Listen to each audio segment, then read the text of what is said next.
Ladies and gentlemen, welcome to Chanel Jasmine, the best novel Chanel for romantic stories. Hai guys, selamat datang di channel Jasmine, channel terbaik untuk menyimak novel-novel romantis. Mohon dukung channel ini dengan subscribe, like dan share video-video yang ada di channel ini. Terima kasih.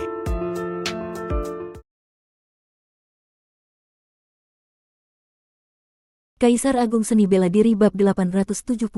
Boneka Kaisar Dewa. Setelah orang-orang dari klan Kekaisaran Yuming dan klan Kekaisaran Zantian pergi, kepala klan Ji tidak bisa menahan rasa penasaran dan memandang Luo Xiu dengan penuh kebingungan. Itu karena keputusan untuk menetapkan waktu 10 tahun kemudian adalah sesuatu yang dikomunikasikan Luo Xiu kepadanya melalui transmisi suara spiritual. Tanpa menunggu kepala klan Ji bertanya, Luo Xiu secara langsung menjelaskan, kita sama sekali tidak mengetahui bahaya apa yang ada di dalam istana Tianming, sementara Kaisar Yuming kemungkinan besar pernah pergi ke sana sebelumnya.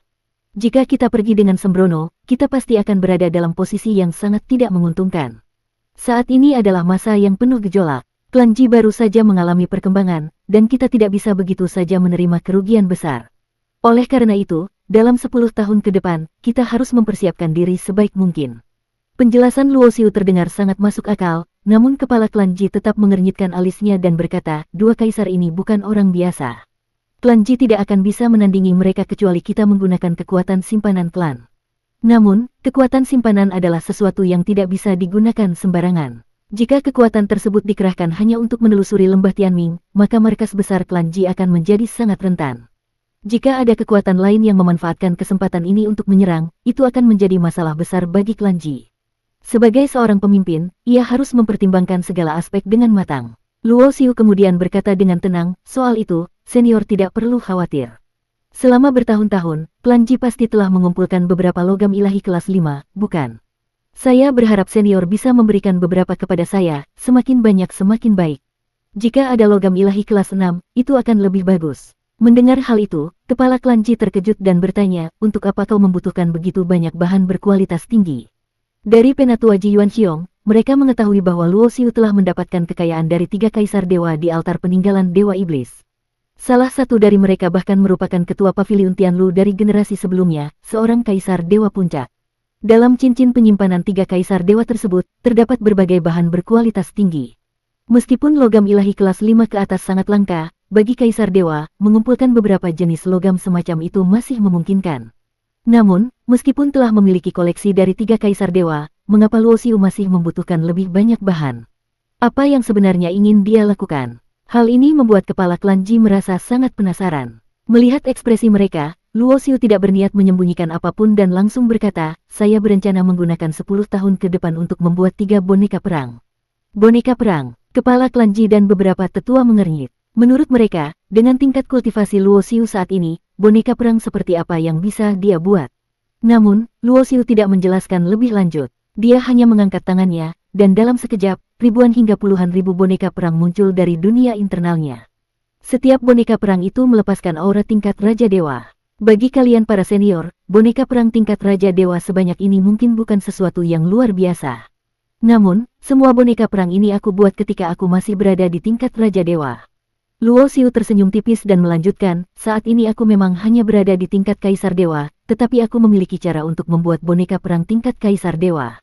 Selain itu, aku juga memiliki metode khusus untuk membuat boneka perang Kaisar Dewa memiliki kekuatan yang cukup untuk menandingi seorang Kaisar sejati. Pada saat itu, Luo Xiu mengungkapkan tujuannya yang sebenarnya. Apakah itu benar? Kepala klan Ji dan para tetua langsung terkejut dan menunjukkan ekspresi penuh keterkejutan. Boneka perang yang bisa menandingi seorang kaisar, itu sudah berada di luar tingkat Grandmaster dalam seni formasi. Dalam sejarah panjang 3000 dunia besar, tingkat tertinggi yang pernah dicapai oleh pembuat boneka perang hanyalah Grandmaster, dan belum pernah ada yang melampaui tingkat itu. Luo Xiu saat ini baru berada di tingkat Kaisar Dewa, jadi dari mana dia mendapatkan kepercayaan diri untuk mengklaim bahwa dia bisa membuat boneka perang sekuat itu? Melihat keraguan mereka, Luo Xiu hanya tersenyum ringan dan berkata, menurut para senior, apakah aku orang yang suka membual? Jika aku mengatakan aku bisa melakukannya, maka aku pasti bisa. Namun, syaratnya adalah aku harus memiliki cukup bahan berkualitas tinggi, sedangkan bahan yang kumiliki saat ini belum cukup. Membuat satu boneka perang tingkat Kaisar Dewa saja sudah membutuhkan lebih banyak bahan dibandingkan dengan membuat senjata perang Kaisar Dewa. Jika boneka perang kaisar dewa itu ingin memiliki kekuatan setara dengan kaisar, maka persyaratan kualitas dan kuantitas bahan yang dibutuhkan akan jauh lebih tinggi. Setelah berpikir sejenak, kepala klan Ji akhirnya berkata dengan suara tegas, "Baiklah, soal bahan, klan Ji yang akan menyediakannya. Kau bisa mulai bekerja." Mereka semua tahu bahwa Luo Xiu memiliki banyak rahasia, tetapi klan Ji tidak pernah mencoba menyelidikinya atau menginterogasinya. Itu karena Luo Xiu memiliki jasa besar bagi klan Ji dan dianggap sebagai seorang teman sejati. Oleh karena itu, mereka memilih untuk sepenuhnya mempercayainya. Begitu juga dengan Luo Xiu. Kepercayaan adalah sesuatu yang harus dibangun secara timbal balik. Keduanya saling memahami tanpa perlu mengucapkan kata-kata berlebihan. Ia memilih untuk tetap berada di klan Ji dan membantu mereka, bukan hanya karena Ji Wushuang, tetapi juga karena ia ingin membantu klan Ji dan klan Dewa Perang, dua klan yang pernah jatuh akibat perlawanan terhadap takdir yang kejam agar bisa bangkit kembali dan mengembalikan kejayaan mereka yang dulu. Di dalam wilayah rahasia klan Ji, terdapat satu area yang khusus dipisahkan sebagai tempat tinggal klan Dewa Perang. Meskipun klan Dewa Perang mengalami kejatuhan yang jauh lebih parah dibandingkan klan Ji, pada zaman yang sangat lampau, hubungan antara kedua klan ini sangat dekat. Keduanya pernah berdiri di puncak dunia sebagai klan yang paling kuat. Tak lama setelah Luo Xiu kembali, Penatua Ji Yuanxiong datang, membawa sejumlah besar logam ilahi dan bahan berharga, sesuai dengan janji yang diberikan oleh kepala klan Ji. Namun, logam ilahi tingkat 6 tetap tidak ditemukan. Bahkan jika mencari di seluruh 3000 dunia besar, bahan dengan tingkat tersebut akan sangat sulit untuk didapatkan. Dengan bahan-bahan yang telah dikumpulkan, Luo Xiu segera memulai pekerjaannya. Membuat boneka perang tingkat kaisar dewa dalam kondisi melampaui batas kemampuannya adalah tugas yang sangat kompleks dan melelahkan. Tidak ada seorang pun yang bisa membantunya. Meskipun ada 6 kaisar dewa di klan Ji, tidak satu pun dari mereka yang merupakan Grandmaster formasi ilahi. Di dunia luar, 10 tahun waktu berlalu, tetapi di dalam dunia sari cahaya abadi, waktu yang berjalan sudah lebih dari 200 tahun. Luo Xiu memahami bahwa meskipun dia menggunakan waktu itu untuk berkultivasi, pencapaian maksimal yang bisa diraihnya hanyalah tingkat akhir Raja Dewa. Namun, bahkan jika dia mencapai tingkat akhir Raja Dewa, dia tetap tidak akan mampu bertarung melawan seorang kaisar, sehingga dia harus mencari cara lain, memanfaatkan boneka perang. Di dalam cincin penyimpanannya, dia mengeluarkan berbagai logam ilahi dan mulai menempa komponen boneka perang. Dalam seni pembuatan boneka perang berbasis formasi, semakin kuat boneka perang yang dibuat, semakin rumit strukturnya. Setiap bagian harus diukir dengan simbol formasi dan pola sihir yang berbeda. Satu boneka perang yang kuat membutuhkan koordinasi yang sempurna dari ribuan hingga puluhan ribu simbol formasi yang bekerja bersamaan. Model dasar yang digunakan Luo Xiu untuk boneka perangnya adalah berdasarkan kadislar, dan untuk melebur logam ilahi tingkat 5, ia membutuhkan kekuatan hukum api tingkat 10. Oleh karena itu, Luo Xiu harus berfusi dengan monster kuno pelahap dewa untuk menyelesaikan proses ini. Selain itu, semua simbol formasi dan pola ukiran pada bagian boneka perang harus diukir menggunakan kekuatan hukum tingkat 10. Untungnya, proses melebur bahan dan mengukir simbol formasi tidak menghabiskan energi sebanyak pertempuran, sehingga Luo Xiu dapat mempertahankan fusi dengan monster kuno pelahap dewa dalam waktu yang relatif lama. Namun, setiap kali fusi tersebut selesai, monster kuno pelahap dewa akan mengalami kelelahan yang luar biasa. Meskipun tidak lagi jatuh ke dalam tidur panjang, tetap membutuhkan waktu untuk pulih kembali.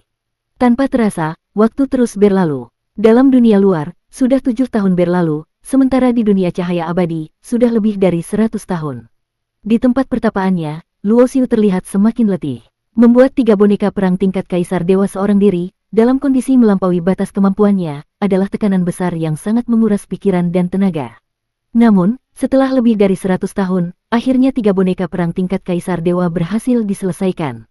Setiap bagian kecil dikerjakan dengan sempurna, tanpa ada cacat sedikit pun. Tapi, penyelesaian struktur tubuh hanyalah tahap pertama. Tantangan selanjutnya adalah membuat inti boneka perang. Inti boneka perang bisa dikatakan sebagai jiwa dan sumber kehidupan bagi boneka itu. Bagian ini adalah yang paling berharga sekaligus paling sulit untuk dibuat. Secara teori, boneka perang tingkat kaisar dewa yang dibuat dari logam ilahi tingkat 5 tidak mungkin memiliki kekuatan setara kaisar, karena bahan itu tidak mampu menahan energi sebesar itu. Jika dipaksa, boneka perang tersebut hanya akan hancur dalam waktu yang sangat singkat. Bahkan dengan keahlian Luo Xiu dalam seni formasi ilahi, aturan ini tetap tidak bisa diubah. Namun, ada satu metode yang dapat membuat boneka perang tingkat kaisar dewa memiliki kekuatan kaisar, yakni menggunakan inti boneka dengan tingkat yang lebih tinggi. Tanpa inti yang kuat, boneka perang akan hancur seketika ketika melepaskan kekuatan kaisar. Namun, jika memiliki inti yang cukup kuat, boneka perang bisa bertahan lebih lama dalam pertempuran, meskipun pada akhirnya tetap akan mengalami kehancuran. Namun, dalam situasi yang kritis, hal ini bisa menjadi senjata penentu kemenangan. Luo Xiu sudah memikirkan bahan terbaik untuk inti boneka perangnya. Dia menggunakan 3 bahan utama, 1. Pavilion Tianlu dan kayu ilahi Tianlu, 2 harta kaisar, terbuat dari logam ilahi tingkat 6. 2. Baju besi rusak dari makhluk tanpa kepala, meskipun sudah rusak, bahan ini berasal dari logam ilahi tingkat 7. Logam ilahi tingkat 7 hanya bisa dilebur dengan api hukum absolut. Oleh karena itu, Luo Xiu harus menggunakan batu abadi yang dipinjam dari Ning Han Yu, yang mengandung hukum keabadian, untuk menciptakan api yang cukup kuat untuk melebur bahan tersebut. Tanpa terasa, 3 tahun lagi telah berlalu. Sekarang, batas waktu 10 tahun yang disepakati antara klan Ji, klan Kekaisaran Yuming, dan klan Kekaisaran Zantian telah tiba. Kaisar Yuming dan Kaisar Zantian tiba sesuai perjanjian, masing-masing membawa beberapa kaisar dewa sebagai pendamping. Beberapa bulan sebelum batas waktu tiba, Luo Xiu akhirnya menyelesaikan 3 boneka perang tingkat kaisar dewa. Sisa waktu yang ada ia gunakan untuk memulihkan kondisi tubuh dan pikirannya. Sebelum pergi ke lembah Tianming, dia harus memastikan bahwa dirinya dalam kondisi terbaik. Lokasi lembah Tianming telah ditutup oleh klan Ji untuk mencegah penyusup. Dipimpin oleh kepala klan Ji, Kaisar Yuming, dan Kaisar Zantian, rombongan pun tiba di tempat tersebut. Di masa lalu, lembah Tianming hanya bisa dibuka setiap 1000 tahun sekali karena adanya formasi penghalang yang sangat kuat. Namun, bagi sekelompok kaisar dewa, membuka paksa sebuah portal bukanlah hal yang sulit. Bahkan, Kaisar Yuming hanya perlu mengangkat satu tangan, dan dalam sekejap, hukum kematian yang dahsyat merobek ruang, menciptakan sebuah portal hitam pekat yang mengarah ke dalam lembah Tianming. Bersambung.